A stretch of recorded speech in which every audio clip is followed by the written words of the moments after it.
Assalamualaikum warahmatullahi wabarakatuh. Waalaikumsalam warahmatullahi wabarakatuh. Perkenalkan kami dari kelompok 4. Di sini kami akan membahas mengenai analisis syariah pada mata kuliah manajemen strategi syariah. Next.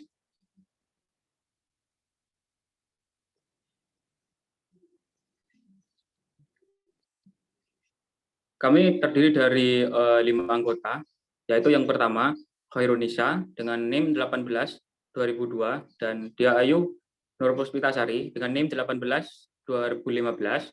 Kemudian Atalena Divla Sofia dengan NIM 18 2030 dan saya sendiri Dan Ismail NIM 18 2033 dan Muhammad Bahrul Ulum dengan NIM 18 2107. Next.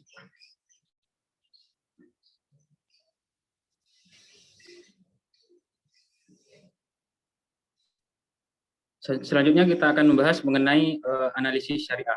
Next. Baik, dalam analisis syariah terdapat manajemen strategi syariah. Nah, manajemen strategi syariah ini mengatur segala sesuatu agar dilakukan dengan lebih baik, tepat, tuntas, dan secara profesional. Nah, juga secara etimologi, syariah itu berarti aturan atau ketetapan yang sudah ditetapkan oleh Allah yang diperintahkan kepada hamba-hambanya. Secara istilah, syariah sendiri memiliki arti hal-hal atau apa-apa yang diisyaratkan Allah kepada hamba-hambanya dari keyakinan, ibadah, akhlak, muamalah, sistem kehidupan dengan dimensi yang berbeda-beda untuk meraih keselamatan di dunia dan akhirat. Nah, istilah hukum Islam sering diidentikan dengan kata norma Islam dalam ajaran Islam. Kemudian Allah Subhanahu wa taala juga berfirman dalam Al-Qur'an surat Al-Jaziyah ayat 118. Bismillahirrahmanirrahim.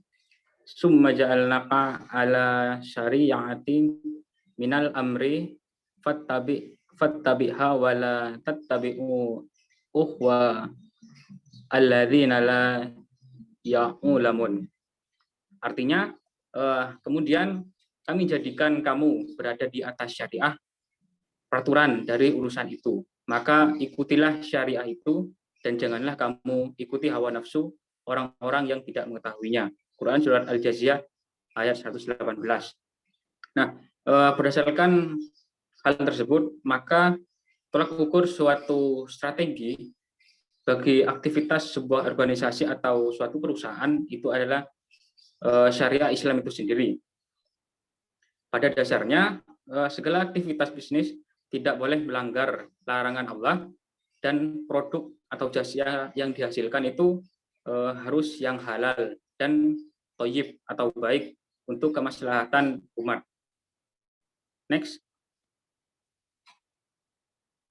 Selanjutnya itu ada maqasid syariah. Nah, maqasid syariah itu tujuan syariah dan hikmah atau rahasia yang dimaksudkan oleh Allah Subhanahu wa taala dalam setiap hukum dari keseluruhan hukumnya. Maqasid syariah ini memiliki inti, yaitu kemaslahatan atau manfaat untuk umat Islam itu. Nah, kemaslahatan bagi manusia ini dalam Imam Ghazali dikelompokkan menjadi 5 aspek.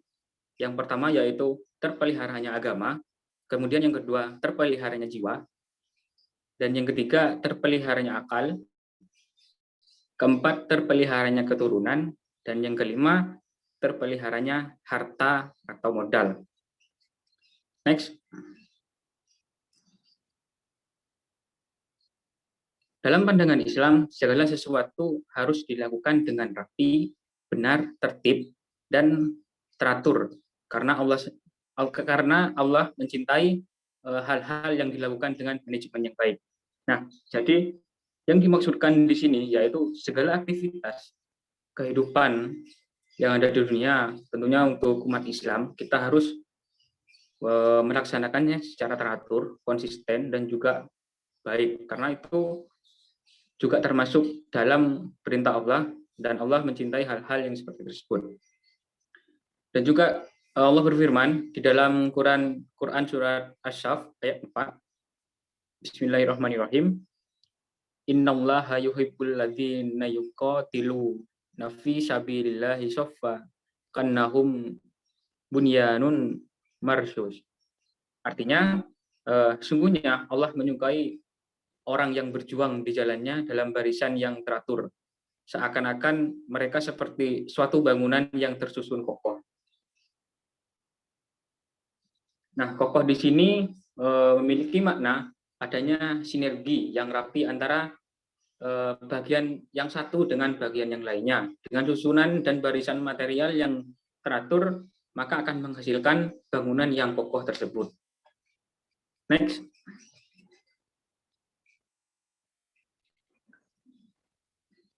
Khalifah Ali bin Abi Thalib radhiyallahu an juga menegaskan tentang perlunya organisasi yang ditata dengan manajemen strategi. Melalui beliau juga berkata, kebenaran yang tidak terorganisir dengan rapi dapat dikalahkan oleh kebatilan yang diorganisir dengan baik. Nah, jadi maksudnya di sini suatu kebenaran itu bisa dikalahkan dengan hal-hal yang salah. Apabila hal-hal yang salah itu tertata rapi, sehingga hal yang benar tadi juga akan terkalahkan menjadi hal yang salah. Maka dari itu kita perlu menata suatu kegiatan atau aktivitas kita itu secara terorganisir sesuai dengan yang sudah saya sebutkan sebelumnya. Itu. Next. Kemudian terdapat aspek yang membedakan antara manajemen strategi konvensional dan juga manajemen strategi syariah. Yang pertama itu ada azas. Asas pada manajemen strategi syariah ini asas tauhid. Pada perusahaan penetapan asas tauhid ini sebagai landasan segala aktivitas organisasi dengan keyakinan mutlak bahwa Allah Subhanahu wa taala sebagai penguasa dan pengatur diri secara totalitas. Dan juga Allah berfirman di dalam Al-Qur'an surat Al-Anbiya yang artinya sesungguhnya agama tauhid ini adalah agama kamu semua. Agama yang satu, dan aku adalah Tuhanmu, maka sembahlah aku. Kemudian yang kedua itu ada aspek orientasi. Dalam manajemen strategi syariah, aspek orientasi ini orientasi dunia dan ukhrawi, duniawi dan ukhrawi. Dengan menetapkan tujuan perusahaan yang berorientasi duniawi dan ukhrawi dapat memperoleh profit atau keuntungan di dunia dan juga nantinya di akhirat. Allah Subhanahu wa taala juga berfirman di dalam Quran surat An-Nisa ayat 134, artinya barang siapa yang menghendaki pahala di dunia saja, maka ia merugi. Karena di sisi Allah ada pahala dunia dan juga akhirat. Dan Allah Maha mendengar lagi Maha melihat. Kemudian yang ketiga, aspek yang ketiga itu ada aspek motivasi. Nah, aspek motivasi dalam manajemen strategi syariah ini motivasi mardatillah, yaitu semua aktivitas organisasi atau perusahaan diniatkan semata-mata karena Allah serta mengharapkan pahala dan ridho Allah Subhanahu wa taala. Dalam sebuah hadis Rasulullah bersabda, absahnya amal tergantung pada niat. Setiap orang akan mendapatkan sesuatu sesuai dengan niatnya. Nah, jadi apa yang akan kita dapat itu sesuai dengan apa yang sebelumnya kita niatkan. Next.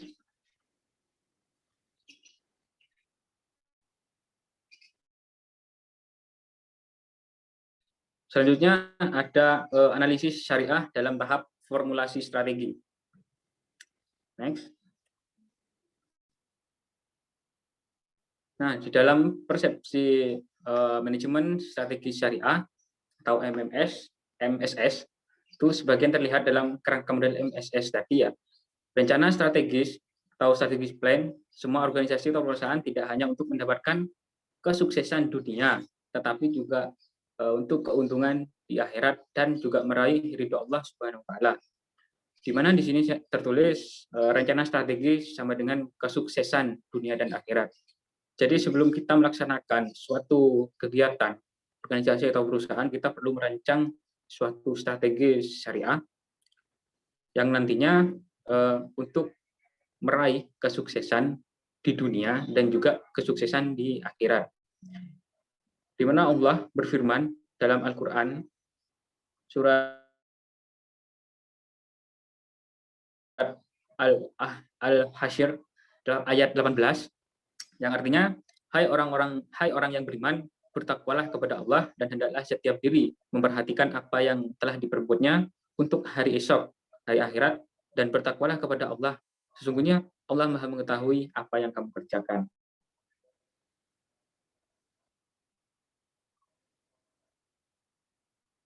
Next.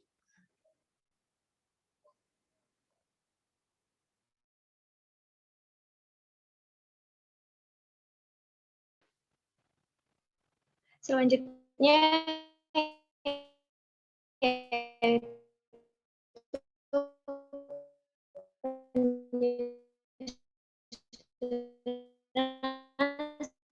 strategi korporat,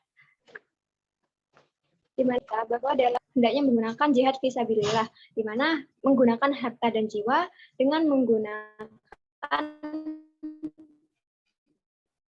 strategi di jalan Allah yang dayanya itu optimal, serta perniagaan atau bisnisnya yang dijauhkan dari larangan-larangan Allah. Kemudian strategi perusahaan terdiri dari 3 tingkatan, yaitu ada strategi korporat, strategi bisnis, strategi fungsional. Di mana strategi korporat ini merupakan strategi pertama yang digunakan untuk mengarahkan arah mana perusahaan itu dalam menetapkan produksi atau jenis usaha dalam jangka waktu kurang lebih dari 5 tahun. Kemudian strategi bisnis ini merupakan level 2 yang menetapkan pilihan industri dan jenis usaha strategis yang akan dilaksanakan oleh perusahaan. Kemudian yang ketiga itu strategi fungsional, merupakan level ketiga, yaitu strategi yang terdiri atas operasi produksi, pemasaran, keuangan, dan sumber daya manusia. Next.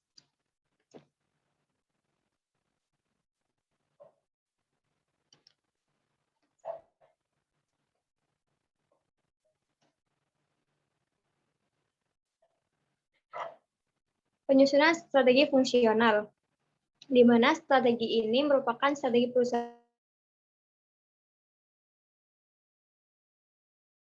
pada level ketiga. Dan manajemen strategi syariah usaha itu dibuatkan seperti di bidang operasi, produksi, pemasaran, dan keuangan, serta sumber daya manusia yang telah disesuaikan dengan syariat Islam. Next.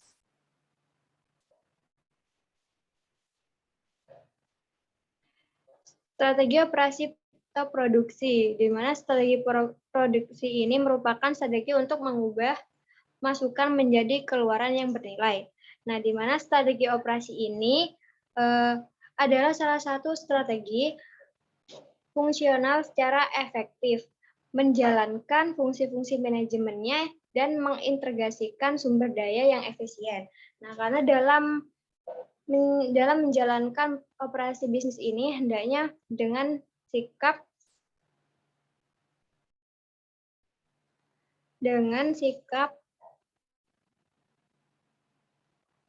dan cara yang baik dan benar seperti sabda Rasulullah, bersikaplah yang baik dalam mencari dunia karena semua akan dipermudahkan bagi sesuai yang telah dituliskan darinya.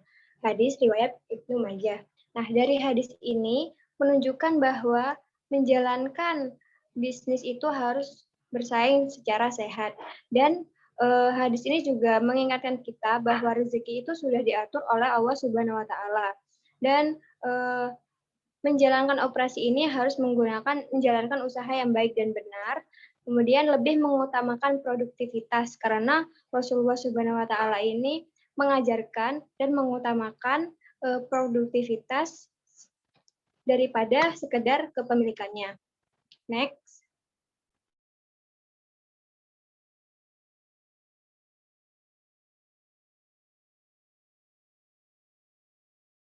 Selanjutnya yaitu strategi pemasaran. Strategi pemasaran merupakan wujud rencana yang terarah untuk memperoleh hasil yang maksimal melalui konsep bauran pemasaran atau marketing mix terhadap target pasar atau sasaran. Yang dimaksud dengan strategi bauran pemasaran atau marketing mix itu sendiri yaitu terdiri dari strategi produk, strategi harga, strategi tempat atau lokasi, dan strategi promosi, yang mana keempat strategi tersebut biasa dikenal dengan 4P, yaitu product, price, place, dan promotion. Sedangkan strategi pemasaran menurut syariah merupakan serangkaian rencana dan tindakan pemasaran produk dan jasa dengan strategi bauran pemasaran yang memenuhi kaidah syariah, yaitu dengan melalui sumber, produk, dan cara yang halal dan baik serta tidak merugikan pelanggan. Next.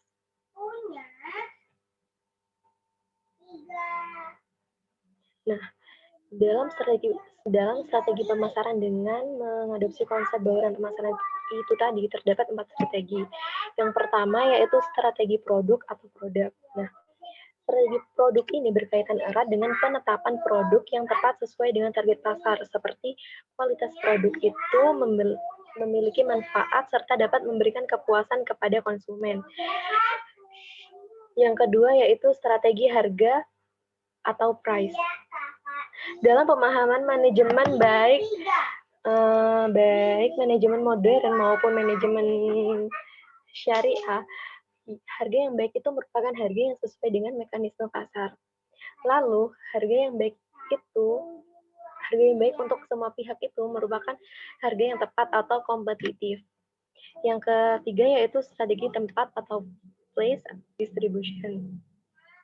Strategi tempat dalam konsep pemasaran yang dianjurkan oleh Rasulullah yaitu di pasar. Namun dalam pengertian manajemen modern, strategi tempat itu memiliki makna yang lebih luas dari sekedar pasar dalam bentuk fisik. Karena saat ini sudah banyak pasar di dunia maya atau virtual market. Namun hal tersebut juga tidak bertentangan dengan kaidah Islam asalkan dalam pasar tersebut terwujud sifat transparansi, kemudian terdapat penjual dan pembeli, terdapat barang, terdapat kesepakatan antara kedua belah pihak, serta terdapat ijab dan qabul. Yang terakhir yaitu strategi promosi, merupakan komunikasi produk antara perusahaan dan konsumen dengan tujuan menjelaskan suatu produk tersebut. Nah, strategi promosi yang dilakukan oleh Rasulullah pada zaman dahulu yaitu lebih menekankan hubungan dengan pelanggan yang meliputi memberikan pelayanan yang baik, kemudian komunikasi yang terjalin dengan konsumen juga baik, berpenampilan yang menarik, memahami kebutuhan konsumen, tanggap dalam menghadapi masalah, serta mendapat kepercayaan dari konsumen. Next.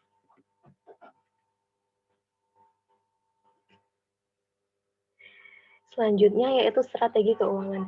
Strategi keuangan merupakan langkah-langkah yang ditempuh perusahaan dalam mencari sumber dana, kemudian mengelola dan memanfaatkan sumber dana tersebut secara efektif dan efisien untuk mencapai sasaran bisnis dengan hasil yang maksimal. Nah, adapun strategi keuangan secara syariah itu merupakan langkah-langkah yang ditempuh dalam mencari sumber dana yang halal atau non-ribawi dengan cara memilih sistem kerja sama dan prinsip transaksi bisnis syariah dan bagi hasil yang sesuai kemudian disepakati kemudian mengelola dan memanfaatkan sumber dana tersebut secara efektif dan efisien untuk mencapai sasaran bisnis yang maksimal sesuai dengan koridor syariah yaitu profit duniawi dan benefit ukhrawi. Next. Dalam strategi keuangan itu terdapat 5 prinsip. Ada prinsip bagi hasil, prinsip jual beli, prinsip kepercayaan, prinsip sewa atau ijarah, dan yang terakhir yaitu prinsip kebajikan atau kesejahteraan sosial. Next.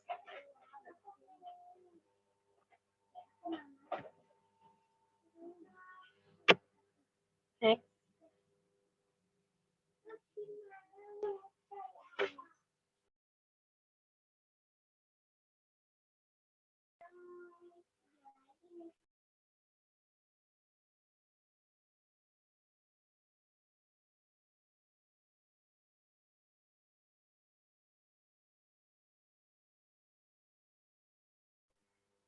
Yang pertama yaitu prinsip bagi hasil. Nah, dalam prinsip bagi hasil ini terdapat sistem keuangan syariah yang terdiri dari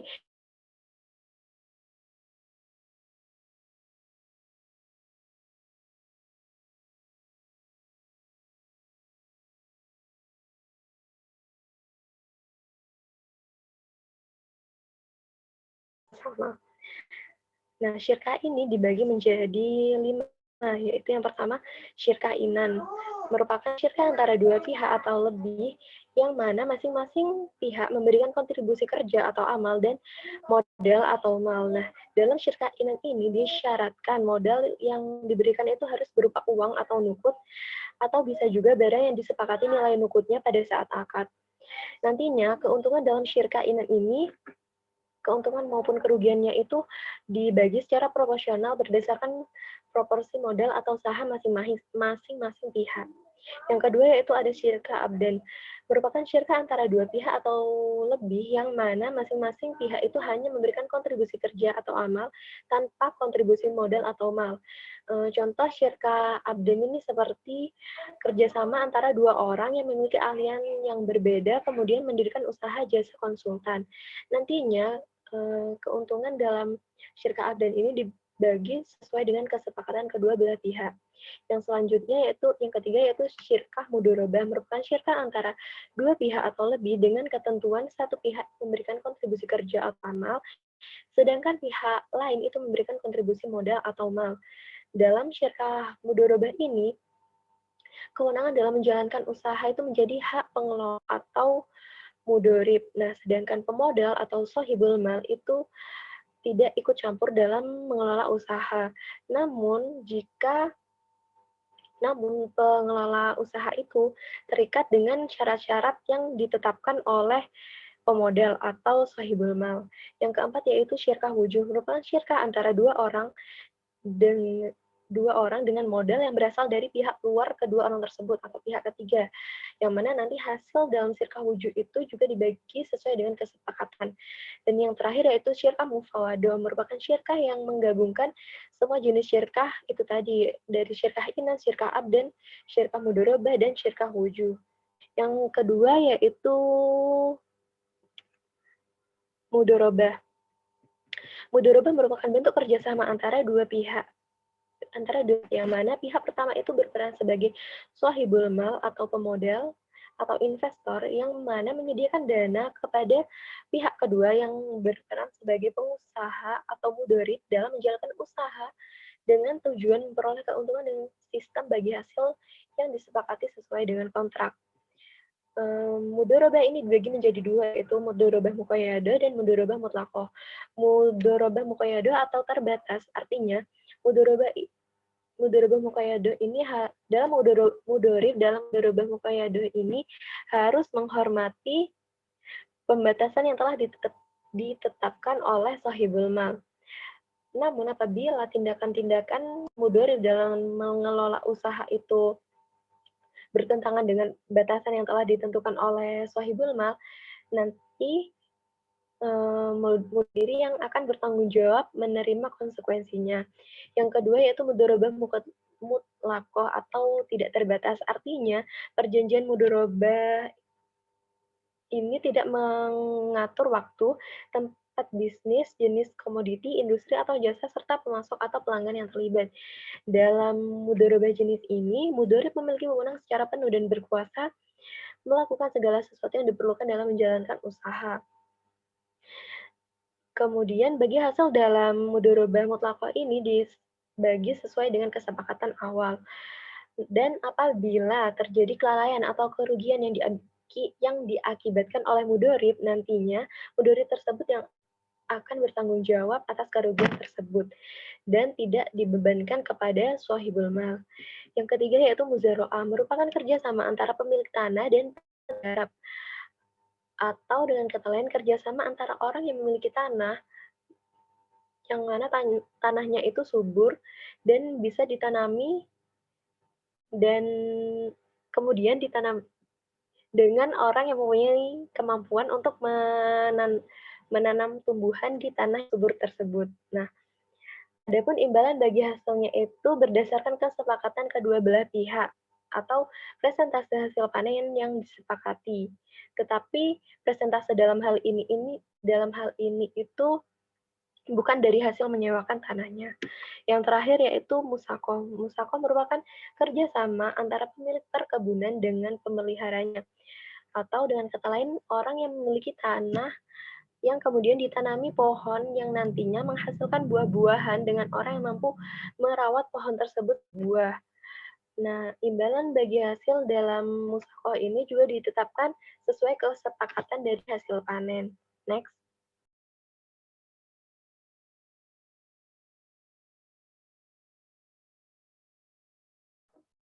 Nah, yang selanjutnya yaitu prinsip jual beli.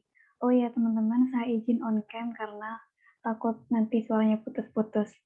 Oke, prinsip jual beli yang pertama itu ada murabahah. Murabahah adalah pertambahan nilai, modal atau saling mendapatkan keuntungan antara kedua belah pihak.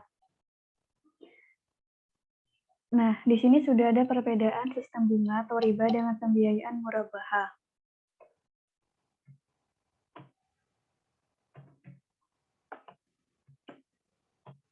Nah, selanjutnya itu yang kedua ada salam. Salam adalah akad jual beli barang pesanan dengan penangguhan pengiriman oleh penjual dan pelunasannya dilakukan segera sebelum barang pesanan diterima sesuai syarat-syarat dalam perjanjian. Yang ketiga yaitu ada istisna. Istisna adalah pesanan atau meminta dibuatkan. Sedangkan menurut terminologi fikih itu istisna mengandung arti penyajian terhadap barang jualan yang berada dalam kepemilikan penjual dengan syarat dibuatkan oleh penjual atau meminta dibuatkan dengan cara khusus atau special order. Kemudian yang keempat itu ada syuf'ah. Nah, syuf'ah ini adalah hak membeli bagian dari properti atau lahan atau rumah atau saham yang dimiliki oleh dua orang yang bersekutu atau bersyirka. Nah, sebidang tanah atau rumah atau saham perusahaan yang dimiliki oleh dua orang yang bersekutu atau usaha patungan, seorang dari dua orang itu tidak boleh menjual bagiannya kepada orang lain sebelum ditawarkan kepada sekutunya. Nah, kemudian ada prinsip kepercayaan. Nah, yang pertama ini ada wadi'ah. Wadi'ah berarti menitipkan, menyimpan, atau meletakkan, yaitu meletakkan sesuatu pada orang lain untuk dijaga atau dipelihara. Nah, wadi'ah ini terdiri dari dua jenis. Yang pertama adalah wadi'ah al-amanah, yaitu penitipan barang atau uang di mana pihak menerima titipan tidak diperkenankan menggunakan barang atau uang tersebut. Nah, aplikasi dalam dunia perbankan ini, dunia perbankan syariah ini itu berupa produk safe deposit box. Adalah jasa penyewaan kotak penyimpanan harta atau surat-surat berharga yang dirancang secara khusus dari bahan baja dan ditempatkan dalam ruang khasanah yang kokoh dan tahan api untuk menjaga keamanan barang yang disimpan dan memberikan rasa aman bagi penggunanya. Nah, ruang khasanah ini itu ruang dengan sistem keamanan berlapis sebagai tempat untuk menyimpan barang berharga. Nah, kemudian ada wadi'ah ad-dhamanah, yaitu penitipan barang atau uang di mana pihak penerima titipan dengan atau tanpa izin pemilik dapat memanfaatkan barang atau uang titipan. Aplikasi dalam dunia perbankan syariah itu berupa produk giro dan tabungan. Kemudian yang kedua ada wakalah. Wakalah itu pemberian mandat atau wewenang, penyerahan wewenang atau pendelegasian. Aplikasinya dalam dunia perbankan ini antara lain nasabah memberikan kuasa kepada bank untuk melakukan pembukuan L atau C. Nah, itu yang dimaksud itu surat kredit. Inkasso itu layanan bank untuk penagihan pembayaran atas surat berharga kepada pihak ketiga di tempat atau kota lain di dalam negeri untuk penyelesaian pembayaran tagihan. Dan yang terakhir itu transfer. Kemudian yang ketiga ada kafalah. Kafalah berarti jaminan atau dok. Sedangkan menurut terminologi fikih berarti jaminan yang diberikan oleh orang mampu pada orang yang memberikan utang karena orang yang diberi utang tersebut tidak mampu membayarnya. Nah, kemudian ada hafalah. Hafalah ini berarti pemindahan atau pengalihan atau penyerahan, sedangkan menurut terminologi fikih berarti pengalihan utang dari orang yang berutang kepada orang lain untuk menanggung utangnya. Kontrak hafalah dalam perbankan biasanya diterapkan pada factoring atau ajak piutang, post date check, di mana bank bertindak sebagai juru tagih tanpa membayarkan dulu piutang tersebut. Kemudian yang terakhir ada rohan atau gadai, artinya barang-barang yang dijadikan sebagai jaminan. Nah, kemudian ada prinsip sewa atau ijaro. Sewa atau ijaro secara bahasa berarti menjual manfaat atau menjual kegunaan. Sedangkan menurut terminologi fikih, ijaro adalah perjanjian untuk mendapatkan manfaat dari pembayaran. Nah, orang yang menyewakan barang tersebut bernama mustajir dan penyewa disebut mu'jar. Nah, ijaro ini terdiri dari dua jenis. Yang pertama itu ada ijaro sewa murni, dan yang kedua itu ada ijaro al-mutahiyah bintul malik atau sewa beli yang merupakan penggabungan sewa dan beli di mana penyewa mu'jar memiliki hak untuk memiliki atau membeli barang tersebut pada akhir masa sewa. Nah, kemudian ini ada prinsip kebajikan atau kesejahteraan sosial. Nah, yang pertama ini ada qard. Qard adalah memberikan pinjaman kepada orang lain dengan syarat pihak peminjam mengembalikan gantinya. Dalam hal ini, pemberi pinjaman memberikan bantuan pinjamannya secara ikhlas tanpa mengharapkan imbalan atau tambahan pengembalian, tetapi hanya mengharapkan pahala dari ridho dari Allah Subhanahu wa taala. Nah, kemudian ini yang selanjutnya itu ada wakaf, adalah menahan harta yang dapat dimanfaatkan untuk jalan kebaikan demi mendekatkan diri kepada Allah Subhanahu wa taala. Nah, wakaf ini itu terdiri dari dua macam.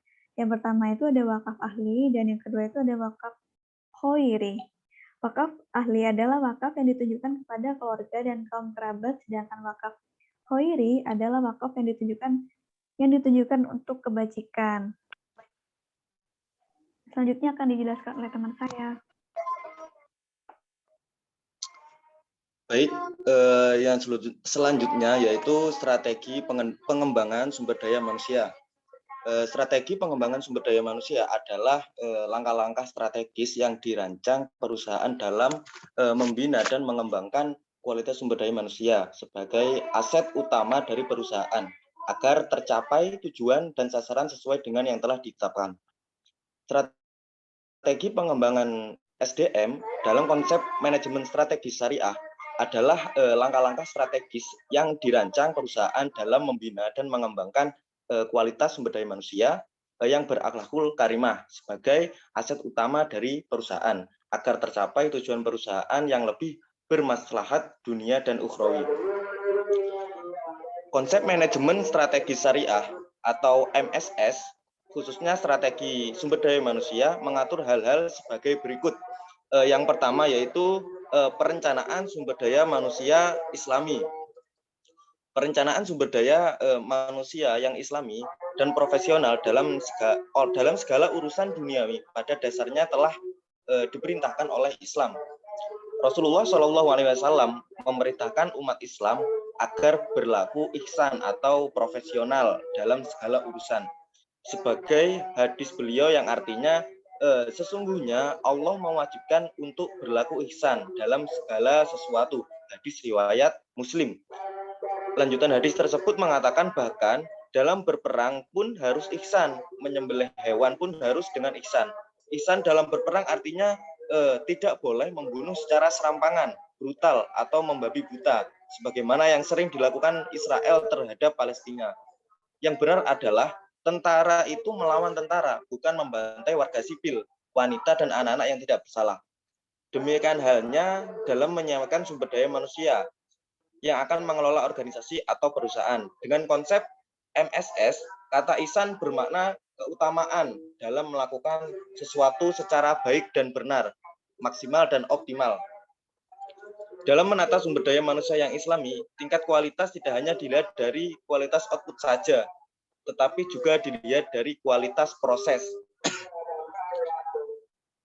Hal ini dimaksudkan Rasulullah SAW dengan ucapan, kamu lebih tahu dengan urusan duniamu perencanaan sumber daya manusia yang islami penting untuk disiapkan oleh organisasi atau perusahaan yang menjalankan manajemen strategi syariah.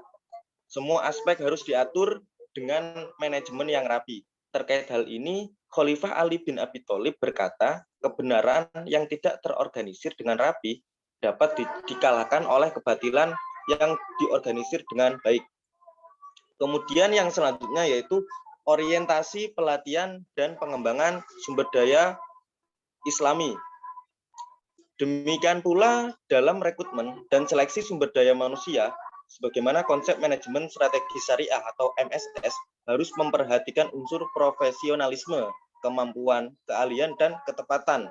Yang lebih penting lagi adalah sumber daya manusia tersebut harus beriman, berakhlak karimah, jujur, amanah, dan bertanggung jawab, serta dapat menjalankan organisasi atau perusahaan dengan profesional, sehingga dapat menghasilkan kualitas kinerja yang terbaik guna mencapai tujuan organisasi atau perusahaan. Sebagaimana firman Allah Subhanahu wa taala dalam Al-Qur'an surat Ali Imran ayat 28 sebagai berikut. La yattakhidul mu'minuna al-kafirina awliya min dunil mu'minin wa may yaf'al dzalika falaysa minallahi fi syai'in illa an tattaqu minhum tuqat wa yuhadzirukumullahu nafsah wa ilallahil masir. Yang artinya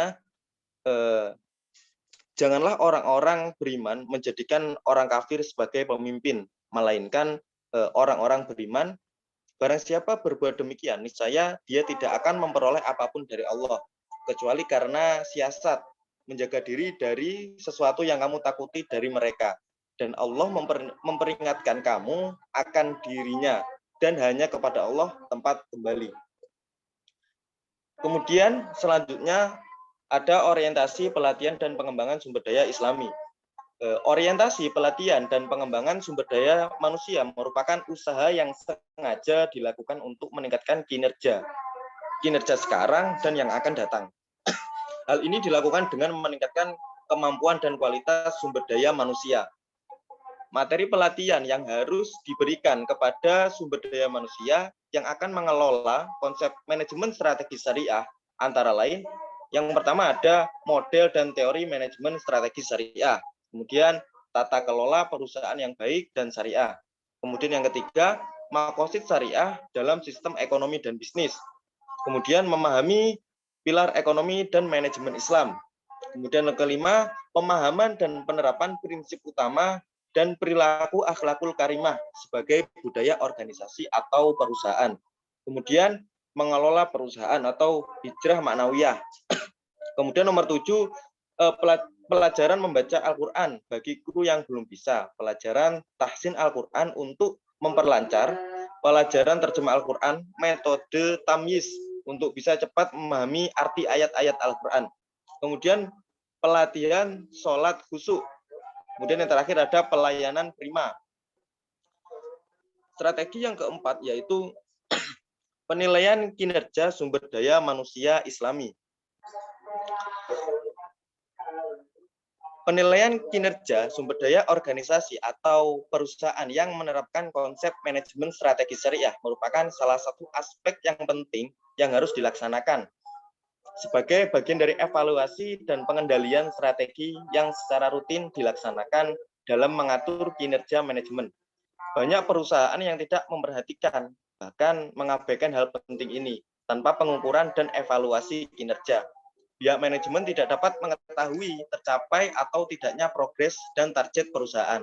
Kebanyakan perusahaan hanya mengukur dari perspektif keuangan saja, yaitu laba rugi dan rasio-rasio keuangan lainnya. Dalam konsep manajemen strategi syariah, pengukuran kinerjanya selalu menggunakan konsep balance scorecard plus, yaitu dengan menggunakan tambahan pengukuran kinerja dari perspektif syariah atau spiritual seperti keuntungan atau manfaat, benefit non-materi, kepuasan kerja, motivasi ibadah dalam bekerja, ketentraman dan kebahagiaan dalam bekerja, serta output kinerja lainnya. Pengukuran kinerja dari perspektif syariah atau spiritual kelihatannya sulit diukur, namun pada dasarnya dapat diukur asalkan dengan parameter yang sama terhadap orang yang sama secara berkala pada waktu yang berbeda. Yang selanjutnya dapat dibuat grafik perkembangannya. Kemudian Yang terakhir yaitu sistem imbalan kompensasi yang adil. Ada sebuah hadis yang berbunyi, Innallaha ya'muru bil adli wal ihsani wa ita'idil qurba wa yanha 'anil fahsya'i wal munkar wal baghi ya'idukum la'allakum tadhakkarun. Yang artinya sesungguhnya Allah menyuruh kamu berlaku adil dan berbuat kebajikan, memberi kepada kaum kerabat, dan Allah melarang dari perbuatan keji, kemungkaran dan permusuhan. Dia memberi pengajaran kepadamu agar dapat mengambil pelajaran. Rasulullah SAW bersabda, apabila salah seorang di antara kalian mengontrak tenaga seorang ajir, hendaknya dia memberitahukan tentang upahnya.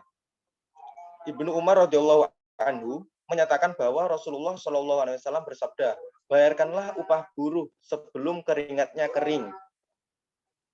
Kompensasi itu dapat bersifat finansial maupun non-finansial.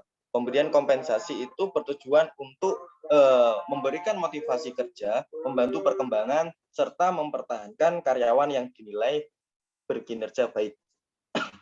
Dalam proses manajemen strategi syariah, secara berkala dilakukan penilaian kinerja bagi karyawan per divisi atau SBU, kan tunjangan kinerja perusahaan atau TKP, berupa profit sharing atau pembagian keuntungan terhadap divisi dan SBU yang berkinerja baik. Terbukti memangat dan etos kerja tim yang sangat bagi keberhasilan perusahaan dalam jangka panjang. Next.